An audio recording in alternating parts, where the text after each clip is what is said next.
Kan tema Anda fetis, terus Anda mau tanya saya soal penyimpangan seksual. Penyimpangan seksual itu urusan psikiater, bukan urusan saya. Bukan urusan saya, bukan urusan saya. Ya nggak tahu, tanya yang mau tanya saya. Itu anunya.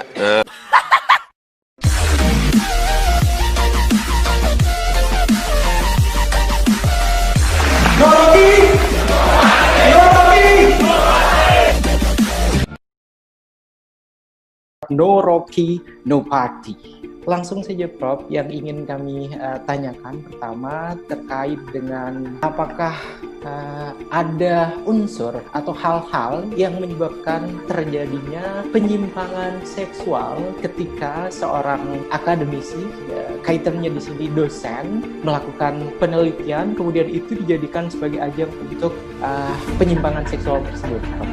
Bukan, itu kan tema Anda fetis, terus Anda mau tanya saya soal penyimpangan seksual. Penyimpangan seksual itu urusan psikiater, bukan urusan saya. Itu kan yang mesti diperiksa kenapa dia menyimpang secara seksual. Fetis itu kan objek, bukan penyakitnya tuh. Jadi itu juga pertanyaan penelitian yang keliru. Kalau Anda mau ngomong tentang fetis sebagai objek, itu kita bahas kemampuan orang mengabstraksikan problem. Jadi kalau dia fetis, artinya dia belum mampu untuk melihat masalah itu di tingkat abstrak. Karena itu dia memuja sesuatu yang sebetulnya tidak perlu dipuja. Apa misalnya betis perempuan, siluetnya segala macam, itu bedanya tuh. Jadi bukan soal penyimpangan, itu penyimpangan itu bukan urusan saya. Bukan urusan periksa sama dokter jiwa itu. Baik. Meneliti itu artinya memulai dengan yang disebut teorema. Jadi penelitian dituntun oleh teorema. Teorema itu bukan teori, beda ya. Teorema artinya inti dari soal itu sudah diuraikan di kepala dalam bentuk kausalitas terutama, dalam bentuk kontekstualitas. Jadi dia udah selesai dulu di kepala itu. Itu namanya heuristik. Heuristik artinya peralatan sementara yang ada di kepala sebelum metodenya dibuat secara detail itu.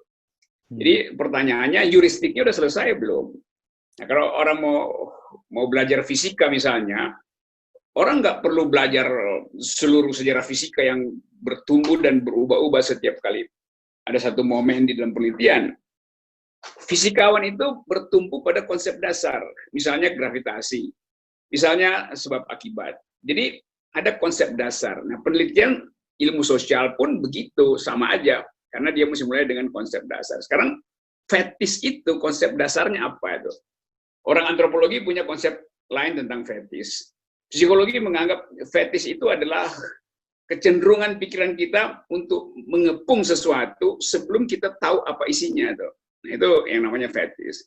Dalam filsafat, fetis itu bagian dari cara filsuf Hegel menguraikan perkembangan abstraksi manusia. Orang yang nggak mampu berabstraksi, dia cuma mampu untuk menetapkan pikirannya di tingkat fetis. Jadi sekedar memuja.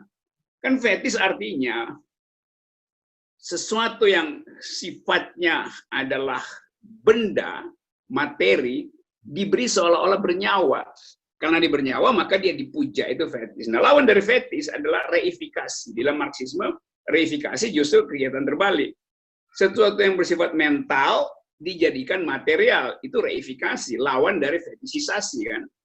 Itu soalnya tuh. Jadi sesuatu di reifikasi datang dari kata res artinya thing. Sama asal katanya sama dari republik artinya thing, hal-hal. Jadi hal yang sifatnya mental diubah menjadi material, itu namanya reifikasi. Prosesnya adalah reifikasi itu. Fetis sebaliknya, hal yang sifatnya psikis, yang sifatnya mental, diubah jadi benda, maka dipuja gitu kan. Jadi itu dua hal mesti dipisahin dulu antara apa itu fetishism supaya dia menjadi jelas, bandingkan dengan reifikasi. Itu dalam penelitian dimulai dari situ tuh. Kalau orang berpikir reifikasi, dia pasti masuk di dalam filsafat materialisme, yaitu membuat efisien pikiran, karena itu segala sesuatu harus dikembalikan pada yang benda gitu. Di dalam ilmu pengetahuan itu namanya epifenomenalism. Jadi fenomena itu dinyatakan sebagai fenomena kalau kedudukan dia itu bisa dihadirkan melalui pembendaan, dijadikan benda itu. Oke, misalnya pikiran itu bukan proses mental, pikiran itu adalah proses kimia di otak. Itu yang disebut epifenomena. Marxisme melihat pikiran sebagai gerakan kimia di otak. Gitu. Hegel nggak begitu lihatnya. Hegel melihat pikiran itu adalah perjalanan roh yang sedang mencari bentuk akhirnya. Nah, bentuk akhir itu mestinya abstraksi. Roh absolut mengalami pemurnian lalu jadi abstrak. Nah, orang yang gagal mencapai abstraksi, dia nggak punya peralatan untuk memikirkan yang total. Maka dia pergi pada pemujaan. Nah, pemujaan itu yang disebut oleh Hegel fetishism di dalam pemikiran Hegelian. Jadi beda dengan Marx. Ya, itu saya terangkan tadi. Ada dosen mungkin dilihat jaring dijemur, lalu dia ambil terus dia cium-cium. Biasanya celana perempuan dijadikan objek fetis. Perempuan juga lakukan hal yang sama itu. Tapi itu nggak ada urusan dengan Hegelianisme atau Marxisme. Itu yang disebut sebagai problem kejiwaan orang. Nah, fetishism juga dibahas di dalam psikologi itu. Jadi ambil perspektif psikologinya itu. Nah, kalau mengatakan bahwa itu fetis, iya, psikologi menamakan itu fetis dalam arti sakit jiwa ya, bukan sakit otak. Tadi saya terangkan, kalau dia nggak mampu mengabstraksikan, maka dia datang pada problem ketidakmampuan kognisi itu. Kalau dosen tadi, dia masuk di dalam ketidakmampuan untuk menghidupkan gairahnya itu, atau menyalurkan gairah di lokasi yang tepat gitu. Dia ambil lokasi jari. Apa itu salah? Enggak, itu juga bagian dari imajinasi itu.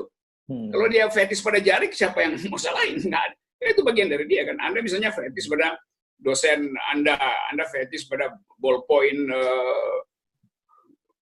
teman Anda, itu biasa aja. Jadi kalau fetishisme itu dijadikan alasan, justru dia nggak kena delik karena dianggap itu soal mental disorder.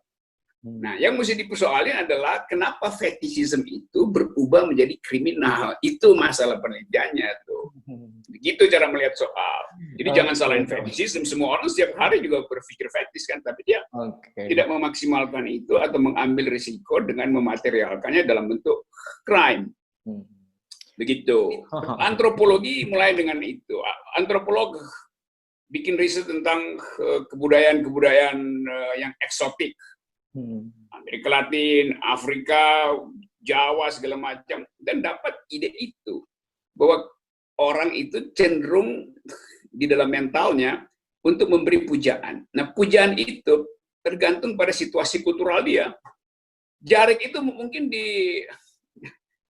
jarik kan cuma ada di dalam kebudayaan Indonesia tuh. Ya, kalau Anda pergi misalnya ke India, jariknya nggak ada jarik di situ tuh.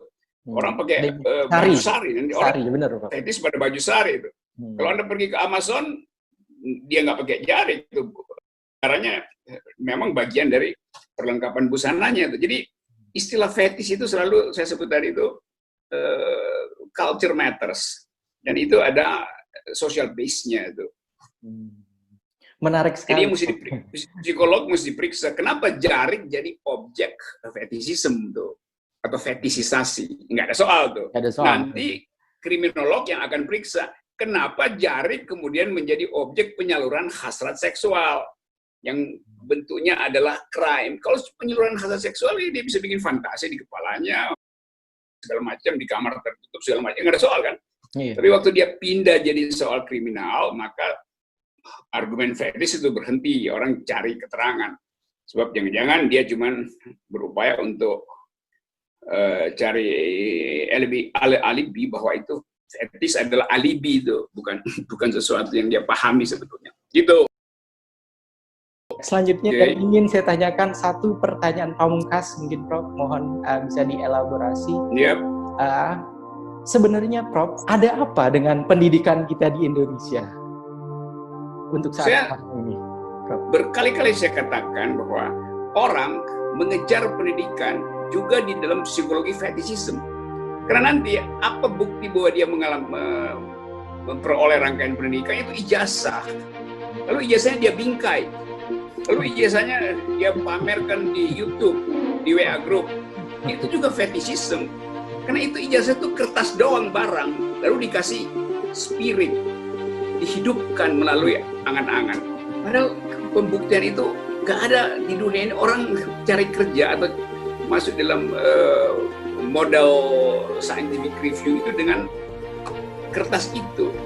Itu perusahaan-perusahaan besar atau pusat riset dia akan buang ijazah itu, karena dia tahu bahwa dia dari awal datang dengan mengandalkan ijazah. Padahal ijazah itu adalah bukti bahwa dia pernah sekolah, bukan bukti dia pernah berpikir. Itu soalnya kan. Tapi orang anggap kalau pernah punya ijazah maka pernah berpikir. Nah, itu namanya fetishisasi.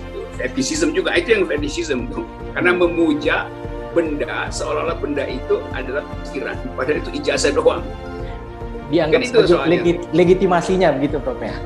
Ya, dia mencari legitimasi dari barang dan kertas yang sebetulnya ya kalau dia hilang apa bedanya tuh? Kan kalau orang belajar berpikir maka pikirannya itu nggak mungkin hilang, ijazahnya bisa terbakar. Kan itu soalnya tuh. Jadi memuja benda yang namanya ijazah itu adalah problem pedagogi kita yang paling buruk. Jadi kalau ditanyakan tadi apa akibatnya dengan guru segala macam ini, ya sama juga, karena orientasinya adalah output yang berupa kuantitas. Karena itu diperbanyak guru diperbanyak, tapi pengetahuan tentang logiknya rendah. Itu artinya gurunya ngajarin logika yang palsu nanti kan. Nah, itu masalahnya kan. Coba kita kasih pendidikan 2-3 aja guru yang betul-betul mendalam, sehingga kalau dia ajarin pada muridnya yang SMA bisa ngajarin pada yang saudaranya atau temannya, tetangga yang SMP, karena si murid mengerti logik dari si guru. Demikian seterusnya. Jadi program Hiruk-Pikuk kemarin soal pemberdayaan apa itu POP apa segala macam itu nggak ada gunanya kalau orang tidak berpikir apa sebetulnya fungsi dasar berpikir. Sekolah itu mengajarkan berpikir mestinya, bukan mengajarkan jumlah kurikulum yang mesti dipelajari anak didik. Nah, itu gampang aja dihafal aja. Juga anak yang pintar dia pikir, ngapain saya pelajari itu kalau ada di Google, nggak usah masuk kelas kan. Tapi pikiran hanya disebut pikiran kalau ada pertukaran pikiran. Nah, pertukaran pikiran yang paling tajam adalah perdebatan pikiran. Nah, itu yang mesti jadi kurikulum inti dari semua sistem pendidikan kita. Terima kasih banyak, Prof, waktunya. Dan mudah-mudahan ya, ini bukan pertemuan pertama kita ya. Terima kasih banyak, Prof. Oke, ya. Mari. Ya.